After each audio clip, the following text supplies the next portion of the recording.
ചേട്ടൻ ഫാൻസി ഡ്രസ്സിന് പോണേനു. റാസൽ ഖൈമയിലെ ആ വലിയ വീട്. ഓക്കെ. ബിസിനസ്സാണ് ജീവിതത്തിൽ വലുതെന്ന് വിശ്വസിച്ച് നടക്കുന്ന പപ്പ. നൈറ്റ് പാർട്ടിയും ഡാൻസുമായി നടക്കുന്ന ഒരു മമ്മ.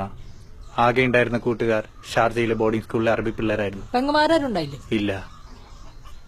റാസൽ ഖൈമയിലെ ആ വലിയ വീട്ടിൽ ആ രാജകുമാരൻ ഒറ്റയ്ക്കായിരുന്നു. ഏത് രാജകുമാരൻ ചേട്ടാ?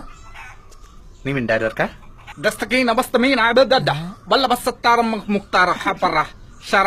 ഇതെന്താണ് പറയുന്നത്? അറബിയാ? അറബി കവിയാന്ന് തോന്നുന്നുണ്ട്.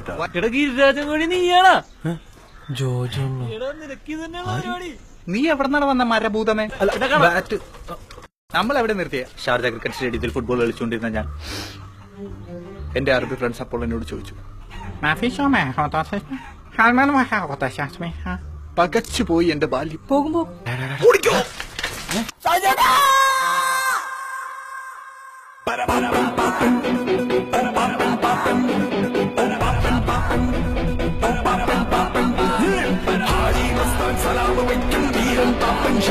പാപ്പൻ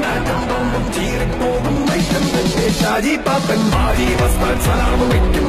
പാപ്പൻ ഷാജി പാപ്പൻ